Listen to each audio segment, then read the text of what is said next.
दिल्ली के अंदर चुनाव चल रहा है, हरियाणा प्रदेश में अफसरशाही बेलगाम है, तो यमुना के पानी में जहर मिल चुका है। तो वही दूसरी तरफ हरियाणा में भाजपा के जो मंत्री हैं वो अपनी सरकार के खिलाफ आमरण अनशन की बातें कह रहे हैं। और हमारे साथ चर्चा में वही जानी पहचानी शख्सियत, वही जाना पहचाना चेहरा मौजूद है। नवीन, जय हिंद। बात करें दिल्ली के चुनाव की, अरविंद केजरीवाल, आप कहते हैं कि ये गद्दार हैं, ये दलाल हैं, ये चोर हैं। उस विरोध का एक कारण था इस वाइल का पानी। मैं कोई गद्दार ऊँखा मुँह थोड़ी कहूँ था भाई, वो क्या था, मैं हरियाणा का लाल।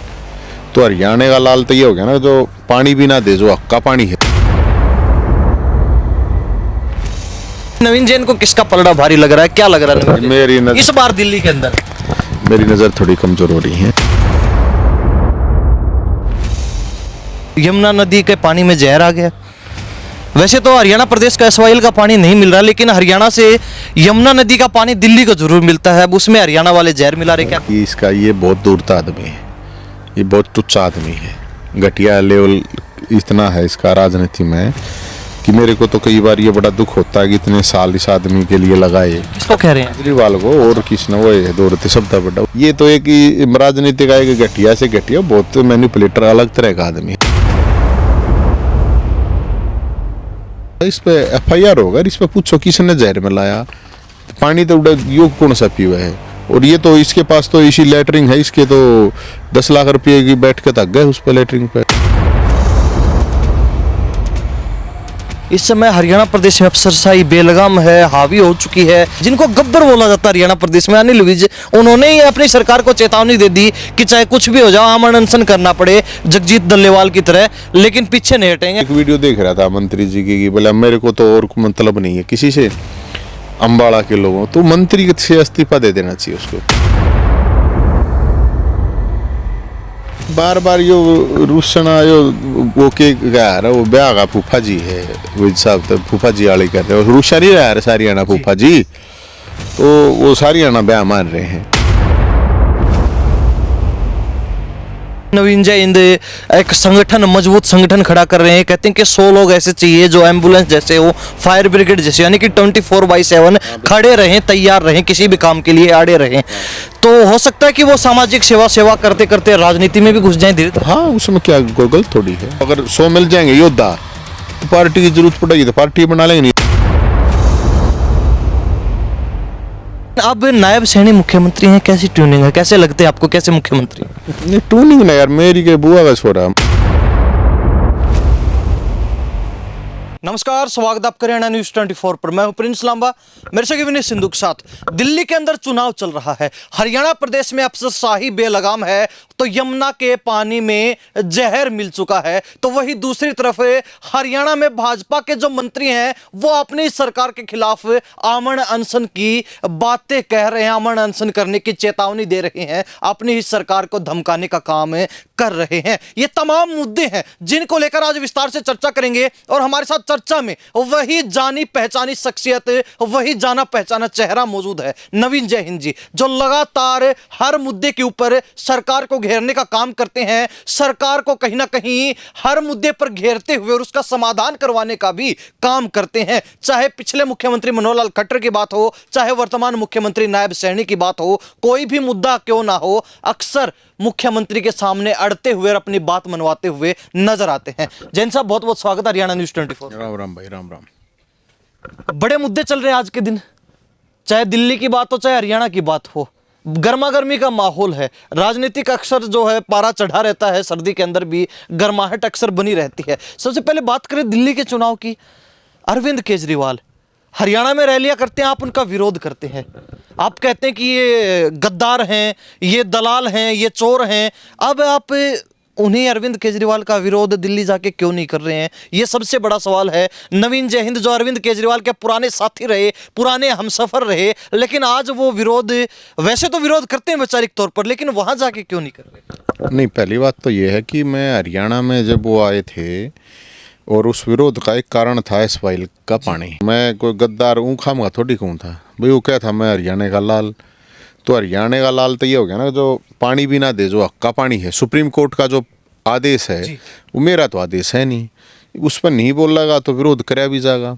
और बाकी मन ने कोई लेना देना नहीं है राजनीति से। मैं किसी राजनीतिक पार्टी में हूँ तो मैं एक बात वो करूँ। नवीन जैन को किसका पलड़ा भारी लगता है कुछ, अगर आपकी भी नज़र तो वैसे रहती है क्योंकि आप भी राजनीतिक तौर पर भी सक्रिय रहते हैं, सामाजिक तौर पर भी सक्रिय रहते हैं, फिर भी नवीन जैन को किसका पलड़ा भारी लग रहा है, क्या लग रहा है नवीन जैन इस बार दिल्ली के अंदर?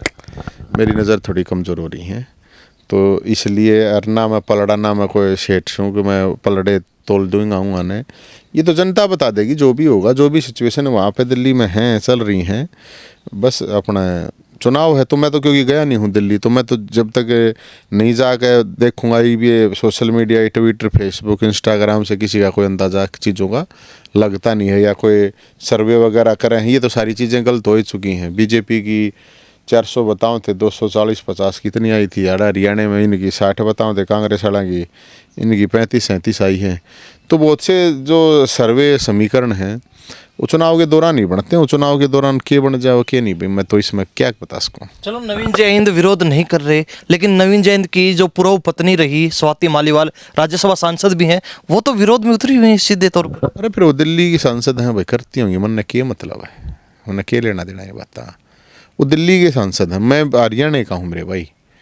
मैं कोई किसी और उस पर थोड़ी हूँ कि मेरी कोई जिम्मेदारी, उसकी तो जिम्मेदारी है लोगों की आवाज़ उठाना। वो सांसद है दिल्ली से, तो दिल्ली की जनता की आवाज़ है, वो उठनी भी चाहिए, लोगों के सामने आनी भी चाहिए जो भी कमियां हैं खामियां हैं, ताकि सरकारें उनके ऊपर समाधान कर सकें, कुछ सोल्यूशन कर सकें। तो वो उनका अपना निर्णय है, उसमें तो मैं क्या बताऊँ। कहीं ऐसा तो नहीं है नवीन जैन का भी हाथ हो उसमें अंदर का? अरे मेरे हाथ इतने लंबे ना हो, क्या नहीं करें, कानून के हाथ बहुत लंबे होते हैं, मेरे इतने लंबे हाथ थोड़ी हैं, छोटे छोटे हाथ से। अपना कोई मतलब नहीं है किसी चीज़ से। वो जो कुछ करना होता है हम अपने आप करें, और उनको जो करना हो है वे अपने आप करने लग रहे हैं। तो मेरा ऐसा कुछ वो ना है, मेरे तो ये ठंडा लग रही है, जाडा लग रहा है। जी जैन साहब, यमुना की नदी में यमुना नदी के पानी में जहर आ गया। वैसे तो हरियाणा प्रदेश का एसवाइएल का पानी नहीं मिल रहा, लेकिन हरियाणा से यमुना नदी का पानी दिल्ली को जरूर मिलता है। अब उसमें हरियाणा वाले जहर मिला रहे, क्या करें? यार ये इसका ये बहुत दूरता आदमी है, ये बहुत तुच्छ आदमी है, घटिया लेवल इतना है इसका राजनीति में कि मेरे को तो कई बार ये बड़ा दुख होता है कि इतने साल इस आदमी के लिए लगाए। किसको कह रहे हैं? केजरीवाल को। और किसी ने वो है दौरते सबसे बड़ा, उससे बड़ा उसका मुकाबला नहीं करा जा सकता। तो ये देखो भाई, भोलेनाथ बोला होगा तो कुंभ में जाकर प्रायश्चित करके आऊँगा पापों का। ये जो पाप हो रहे हैं भाई उनका फल तो खैर भुगतना पड़ेगा, लेकिन थोड़े बहुत प्रायश्चित हो जाए। ये तो एक राजनीति का एक घटिया से घटिया बहुत मैनिपुलेटर अलग तरह का आदमी है। आप लोग नहीं जानते, मैं जानू हुसना चिराना। ये कहना कि हरियाणा के लोगों ने मिलाया, हरियाणा सरकार ने मिलाया, कुछ भी है, एक लेवल हो यार किसी भी चीज़ का। जहर का क्या मतलब है? जहर मिला होगा कोई, किसने मिलाया, कितना मिलाया? मैं तो पूछूंगा, मैं तो कहूँ FIR कराओ भाई उस पर। चुनाव आयोग है या और भी एजेंसी है, ये तो एक पैनिक क्रिएट करना है ना कि दिल्ली में लोग आज देने सोचे। ये इसलिए कराया गया है, मेरा जो अंदाज़ा है। जो पानी बेचने वाली कंपनियां उनसे मोटा चंदा लेना था, टैंकर जो माफिया है उससे पैसा लेना था, इसलिए ये एक पैनिक क्रिएट प्रचार प्रसार के लिए। हाँ वो इस हाँ तो उसका एक पैनिक क्रिएट कर दिया। अगर लोग डर जाएंगे कि पानी, मतलब वो तो इस तरह कर रहा था, लाखों लोग मर जाते। मतलब आप एकदम एक मुख्यमंत्री कह रहा है इस तरह, मतलब मुख्यमंत्री वो ये हूँ तो अट रहा है, लेकिन बात है वो उसकी वह तोता तोती के कारवे हैं उसके, कितना पैनिक क्रिएट हो है लोग यार आदमी, क्योंकि एक तो पानी की कमी है वहाँ ऑलरेडी, क्योंकि वो उसको सिस्टमेटिक ढंग से कर नहीं पा रहा है। तो वो दिखाने के लिए कि मैं नहीं कर रहा, उसने अपने ऊपर कुछ नहीं लेना होता, दूसरे लोगों को ही, चाहे उसमें सरकार हो, किसी ने बीजेपी का बता देगा एजेंट, किसी ने कांग्रेस का बता देगा। हालांकि वो मतलब बड़ा गजब है कि अब चंडीगढ़ में दोनों कांग्रेस और वो इकट्ठे आप मिलकर लड़ रहे हैं, उड़ा एक दूसरे ने चोर बताओ। मैंने तो देखूँ था, मैं तो वो राहुल गांधी ने कार्य बतावे, राहुल गांधी उसने चोर भ्रष्टाचारी शराब माफिया फलाना देखा था। मतलब ये थोड़े दिन पहले, मतलब 5-4 महीने पहले आप एक देख सकते हो कि एक दूसरे कितने तगड़े आपस में हो रहे थे, ईब एक दूसरे में चोर। तो ये एक राजनीति का घटिया स्तर है। और इस पर मैं तो ये कहूँ था, इस पर FIR होगा, इस पर पूछो किसने जहर में लाया, पानी तो उड़ा योग कौन सा पीवा है। और ये तो इसके पास तो इसी लेटरिंग है, इसके तो 10 लाख रुपये की बैठ के तक गए उस पर लेटरिंग पे। और उसमें तो पानी भी बताओ गर्म ठंडा RO लग रहा है, लेटरिंग में RO लगवा रहा है। इसके तो प्लांट जो था उसी समय लगा, उसमें बताओ कई करोड़ का तो पानी का प्लांट लगवा रहा है। तो मेरे को तो कोई न्यू भी पता होता कि कित कौन सी फ्रांस में पाकिस्तान में कोई घाटी है कित है, उसका पानी बहुत बढ़िया बताया, उड़े तो पानी आवा इसका। तो इस तरह की जो चीज़ें हैं वो बताओ हैं लोग किस तरह ये करा, क्योंकि 4-5 कमरे में रहने न्यू आम आदमी कहने वाला अपने आप ने, और जो 50-50 करोड़ रुपए घर के ऊपर लगा रहा है जी। तो वो तो भाई एक रही शराब बेचने लग गया हमारी गलियाँ तो था जब स्वराज बेचा था जब तो और तो मैं तो इसमें क्या कह सकूँ, वो तो लोगों ने देखना हो तो लोग हैं, लोग जाति धर्म और ये फरीवरी जो भी है लोभ लालच स्वार्थ में वोट गिरना लोगों ने भी के कौन सा मतलब वो है। तो बाकी नरक किसी ने ना देखा हो तो जाकर नरक देख लो, वो नरक लोक जो है वो आप दिल्ली में आपको नरक लोक मिल जाएगा, नरे नरक लोक मिलेंगे, जाकर देखो हंडो एक बार। जी चलो जैन साहब, आप कितने संतुष्ट हैं? पिछले लंबे अरसे से दिल्ली के अंदर आम आदमी पार्टी की सरकार है, आप कितने संतुष्ट हैं? मन क्या कुछ विकास हुआ है यार आपकी मन नजरों में? मैं तो देखने लग रहा ना ये वीडियो रिन पे दिखे हैं, वहाँ देखो ना नरक लोक में बताना तो लग रहा है। मेरा दिल्ली तक के लेना देना है, मेरी संतुष्टि का कोई मतलब नहीं। हरियाणा प्रदेश पर चर्चा की जाए, इस समय हरियाणा प्रदेश में अफसरशाही बेलगाम है, हावी हो चुकी है, सरकार के ऊपर प्रशासनिक अधिकारी हावी हो चुके हैं, ना मान रहे हैं, ना अधिकारी नेताओं का फोन उठा रहे हैं, विधायक मारे मारे घूम रहे हैं, राज्यसभा सांसद ऑफिसों के चक्कर काट रहे हैं कि हमारा फोन नहीं उठा रहे। यहाँ एक तरफ सांसद घूम रहे हैं, एक तरफ मंत्री घूम रहे हैं, और यहाँ तक कि कल मंत्री जिनको गब्बर बोला जाता है हरियाणा प्रदेश में, अनिल विज, उन्होंने ही अपनी सरकार को चेतावनी दे दी कि चाहे कुछ भी हो जाओ, आमरण अनशन करना पड़े जगजीत डल्लेवाल की तरह, लेकिन पीछे नहीं हटेंगे, अपनी सरकार के खिलाफ भी आमरण अनशन पर बैठ जाएंगे। मेरा तो फोन उठा ले, मैं तो जिस दौरा करूँ मैंने तो मेरा नहीं, मैं तो जिस अफसर दौरा करूँ फोन भी उठा ले है, मिलना होता है मिल भी ले हैं, काम जो बताओ हैं वो कर भी दें, मेरा पर्सनल तक काम कुछ होता नहीं, जनता का यो है। अब रही बात तक जो विधायक नु कहें हमारी ही नहीं उठाते, हमारा ये नहीं करते, तो इवन नया काम जोड़ा है नाट करते थे, जाकर मिल लो बूझो, बुलाओ, अपने आप विधायक हो आप, कुछ भी है। तो ये तो मैं नहीं मानता, अगर कोई विधायक नु कहे मेरी यो नहीं मानता मैं, तो आप विधायक हो, बहुत पावर है, आप करो सीध, देखिए प्रॉब्लम है। रही बात विज साहब की, तो बात ये है देखो, विज साहब का थोड़ा अलग डाल खाद भी है वो, और भाई विज साहब तो मंत्री है, अब मंत्री की भी अगर कोई नहीं मान रहा तो ये तो बड़ा मामला है, तो इसका तो सैनी साहब ने देखना चाहिए, अपना सैनी साहब तक पूछना चाहिए जा गए हो। और विज साहब अगर ये कह रहे हैं कि मैं अनशन करूँगा तो अनशन करना क्या है भाई आप, मैं उसकी एक वीडियो देख रहा था मंत्री जी की, बोले मेरे को तो और मतलब नहीं है किसी से, अम्बाड़ा के लोगों, तो मंत्री से इस्तीफा दे देना चाहिए उसको फिर, अगर और लोगों से उनको मतलब नहीं है तो मंत्री तो मेरे ख्याल में पूरे हरियाणा के हैं वो, मेरे ख्याल में बिजली मंत्री भी हैं और ये रोडवेज के परिवहन और श्रम मंत्री हैं, तो फिर ये और जो लोग हमें खिंच जाएंगे भाई, ये बार बार यो रुसना यो वो के क्या रहा, वो ब्याह का फूफा जी है विज साहब, तो फूफा जी आड़ी कर रहे हो, रुसा नहीं रहा सारी आना फूफा जी, तो वो सारी आना ब्याह मान रहे हैं, और ये बहुत गंभीर मामला है, छोटा नहीं है।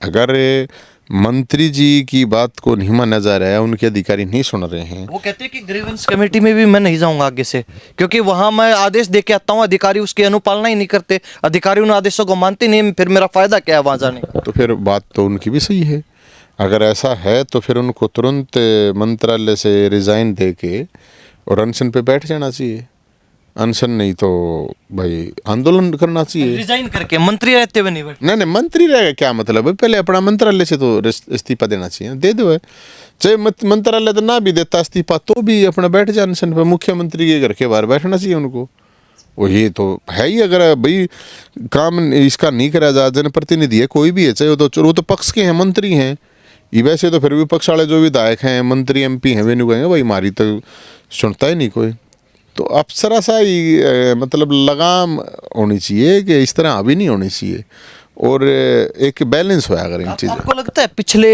10 साल बीजेपी रही और तीसरी बार सरकार बनी है, पिछले 10-11 सालों के अंदर भाजपा की लगाम रही अफसरशाही पे, आपको लगता है? नहीं ये तो देखो भाई, अब लोगों ने वोट दे रखे हैं तो मैं क्या कह सकूँ, अब लोगों ने तो सरकार बनवा रखी है, तो इसका मतलब लोगों ने पसंद आई हैं चीज़ें, और तो कोई कारण है नहीं। और ये विष्णु विपक्ष वाले नु कहें तो EVM तो आया, तो EVM हमेशा रहनी है भाई, इसका तो फिर इसका मतलब कोई तोड़ नहीं है। बाकी ऐसा होता है, कुछ अफसर होते हैं कि वो मतलब उनका अपना सिस्टम होता है, और भाई किसी का अफसर का भी किसी न किसी नेता ने ऊपर इस लेवल पर हाथ धर रखा होगा, नहीं तो अफसर की इतनी हिम्मत थोड़ी होती है, वो तो काम करना होता है उसको, वो इतना मतलब स्टैंड लेगा किसी चीज़ पर, किसी एमएलए मंत्री या एमपी किसी का भी बात नहीं सुनेगा, तो फिर मुख्यमंत्री का हाथ होगा ऊपर, इससे बड़ा तो और क्या उसका भाई। एक तरफ सत्ताधारी पार्टी के नेता, मुख्यमंत्री, विधायक, सांसद कहते हैं कि अधिकारी सुन नहीं रहे, दूसरी तरफ जो सत्ताधारी पार्टी है भाजपा, तीसरी बार सरकार बनी, वो कहती है कि हम सरकारी महकमों को साफ करने में लगे हुए हैं, अधिकारियों को सुधारने में लगे हुए हैं। और आपने देखा भी होगा 3 लिस्ट जारी हो चुकी हैं। पहली सूची जारी हुई थी 340 भ्रष्ट पटवारियों की, उसके बाद 404 भ्रष्ट दलालों की सूची जारी हुई, और अब बताया जा रहा है, खुफिया विभाग की रिपोर्ट सामने आई है कि 47 भ्रष्ट तहसीलदारों की भी सूची बना दी गई। क्या लगता है, सरकार वास्तव में कुछ काम कर रही है या फिर ये अफवाह की रही है? देखो, अगर भ्रष्टाचार के खिलाफ एक्शन होता तो इससे बढ़िया कोई बात होती नहीं है। रही बात सूची जारी करने की, मेरा अपना ये मानना है कि आप किसी की सूची सार्वजनिक करके बिना प्रूफ के, फिर प्रूफ भी साथ में जारी करना चाहिए, सूची के साथ में प्रूफ करना चाहिए। ऐसे नहीं कि आपने ऐसे तो आप सूची में नाम दे दो, फिर किसी का गलती भी आ गया तो आप कहोगे वो तो हो गया बदनाम, सारे गए, वो तो गाँव वाले हैं, गाँव वाले चोर कहेंगे, भ्रष्ट कहेंगे। हालांकि आजकल कोई फर्क ना पड़ता, चोर और भ्रष्ट की भी खूब जय बोल रहे हैं लोग, अगर उसका सूची में नाम है। लेकिन पैसे वाला होना चाहिए, ये तो समाज का है, उससे समाज पर भी कोई गणाहीन बातें फर्क नहीं है। लेकिन कोई आदमी नहीं है ऐसा और उसका नाम उसमें हो तो वो ठीक नहीं है, तो सूची के साथ सबूत जारी होने चाहिए, चाहे वो पटवारियों के हों, चाहे वो तहसीलदार के हों, और चाहे वो पुलिस वाला के हों। और सबसे पहले तो नेताओं की सूची जारी करनी चाहिए, है ना, नेताओं की भी एक सूची जारी होनी चाहिए। पहले एमएलए हैं, एमपीज हैं आपके, उनकी भी सूची जारी होनी चाहिए कि भाई किस किस के ऊपर के है, उनका भी कुछ ना कुछ इलाज होना चाहिए ना। क्योंकि आप नीचे से ठीक करना सोचोगे ना चीज़ों को तो नहीं हो पाओगे, ऊपर से ठीक करना शुरू करोगे तो ही बात क्लीन, तो जब बात बनेगी। तो ये सूची ऊँची आगा न्यू तक ये सबूत जारी करो, जारी गल्या जी। तो जिन साहब, आप देखते कैसे हैं, सरकार लगातार कहती है कि हम भ्रष्टाचार पे चोट मार रहे हैं, सरकार कहती है कि हमने पहले दिन से ही तमाम महकमों को टाइट करना शुरू कर दिया था, आए दिन कहीं ना कहीं कोई ना कोई मंत्री किसी ना किसी अधिकारी को, किसी कर्मचारी को सस्पेंड कर देता है, बर्खास्त कर देता है, किसी के ऊपर कुछ आरोप लगते हैं कि कोई लोगों की समस्याएं नहीं सुनता, लोगों के साथ गलत व्यवहार कर रहा है। तमाम चीज़ों को देखते हुए इसी तरीके के जो है कदम उठाए जा रहे हैं, आप कैसे देखते हैं इस कदम को? तो अभी 100 दिन हुए हैं, 100 दिन में मुख्यमंत्री साहब यही कह रहे थे, तो भैया हनीमून पीरियड चल रहा था। बाकी वो ईद पहले तो नुगार थे, वह साल तो देना चाहिए सरकार को, लेकिन अब स्पीड से इतना टाइम जा रहा है कि अब ज़माना थोड़ा दूसरा आ गया है, फास्ट आ रहा है, तो साल तक उन देगा टाइम। बाकी ये है कि सरकार अच्छा काम करेगी तो हम तो बढ़ाई करेंगे और नहीं तो लड़ाई करेंगे। मैंने एक बात बार बार रिपीट कर रहा हूँ मैं कि मुख्यमंत्री जी जनता दरबार लगाते हैं अपने घर पे, तो मैं ये कह रहा हूँ कि आप वो जनता दरबार अपने सभी मंत्रीज, एमपी, एमएलए को बोलिए कि वो लगाएं जनता की समस्या, ताकि सुन सकें, समाधान हो सके। और उनको नहीं, ये हर एमपी पक्ष का हो, एमएलए पक्ष का हो, चाहे विपक्ष का हो, मेरे हिसाब से उनको जनता दरबार लगाना चाहिए। हफ्ते में कम से कम एक दिन तो ज़रूर होना चाहिए। और जिस तरह से सरकारी कर्मचारी है या प्राइवेट है, उसके अभी तनख्वाह जब मिल रहा है 5-4 छुट्टी के बाद, बेचारे ने जब वो मॉनिटर हो काम के करे के नहीं, तो नेताओं का भी ऑडिट, सोशल ऑडिट होना चाहिए, एक पब्लिक ऑडिट होना चाहिए कि भाई देखो, मैं इस महीने में मैं इतना जनता के बीच में रहा हूँ, या इतनी जनता की समस्या उठाए हैं, ये समाधान करवाए हैं।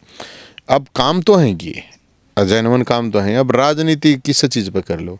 अब लोग मेरे हिसाब से तो 6 महीने में अगर ये प्रोसेस सैनी साहब तक ये बात पहुंचा दो आप, तो बढ़िया रहेगा। क्योंकि अभी वो लोग कर रहे हैं, डीसीएसपी हैं, वो भी बता रहे हैं, लगा रहे हैं। लेकिन मेरा अपना ये मानना है कि सारे जब पूरा जो खंबे हो है ना, 4 खंबे हो हैं, यो नेताओं वाला वो है, एक कार्य ब्यूरोक्रेसी हो, एक जुडिशरी हो है, और ये एक अपना जो आप लोग हैं, आपका खंबा, 4 खंबे हैं।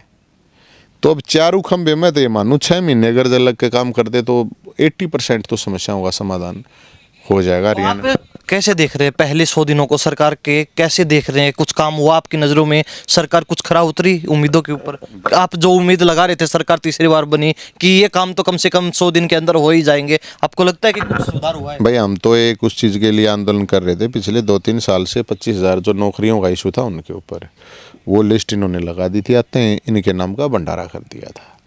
तो ये काम तो ज़रूर हुआ है, और तो भाई ये बताऊंगे कि काम हुआ है कि नहीं हुआ है, लेकिन मेरे हिसाब से हुआ है। और अभी ये काम और कर दें तो और बढ़िया हो। जो 2100 रुपये कही थी ना, क्योंकि बहुत सी आवा हैं ताई आड़ है मेरे इधर, बहुत सी और भी महिलाएं आती हैं जो समस्या लेके, तो साथ में पूछा है मेरे से अगर जी वो 2100 रुपये कदम मिल लेंगे, तो ये वो 2100 रुपये का काम और कर दें सैनी साहब तो बढ़िया है।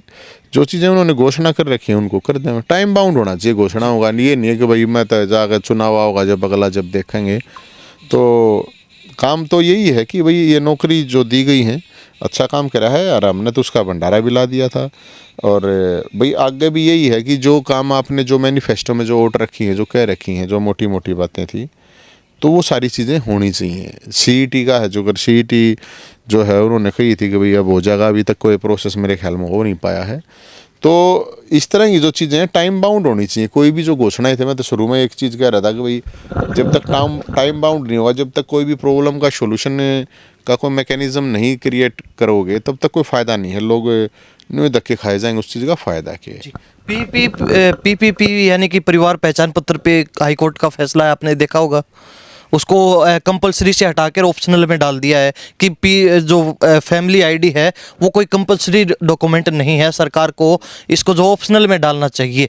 आप कैसे देखते हैं? आपकी भी एक लंबी लड़ाई रही है फैमिली आईडी को लेकर, हजारों बार हजारों लोगों को लेकर आप धरना प्रदर्शन करते रहे हैं, सरकार का विरोध करते रहे हैं। आपने आपके परिसर में आकर सरकार ने दरबार लगाना भी शुरू कर दिया था फैमिली आईडियों में सुधार को लेकर, क्या कहें? देखो, फैमिली आईडी एक बहुत बड़ा एक इशू था। जहाँ तक मेरी जानकारी करीब 80 लाख फैमिली आईडी थी जिनमें गड़बड़ हुई थी।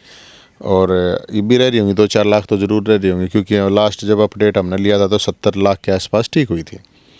फैमिली आईडी का जो ये जो एक कहते हैं ना, एक कुछ एक कोई भी आप पॉलिसी लेके आते हो ना, तो एक पायलट प्रोजेक्ट होता है उसके तहत ला, लेकिन ये पूरा हरियाणा पर थोप दिया गया था। लोग परेशान हैं। मैं ये मानता हूँ फैमिली आईडी अगर प्रॉपर ओरिजिनल डॉक्यूमेंट के साथ, ओरिजिनल स्थिति के अकॉर्डिंग अगर होती है, ऐसा मैकेनिज्म है, तो एक अच्छी चीज़ है, मैं गलत नहीं कह रहा हूँ। लेकिन जब फैमिली आईडीज़ में आपके 2 लाख इनकम दिखा रहा है कि ये 2000 रुपये आदमी की इनकम है नहीं, तो वो हंडे जाओ फिर चक्कर काटते।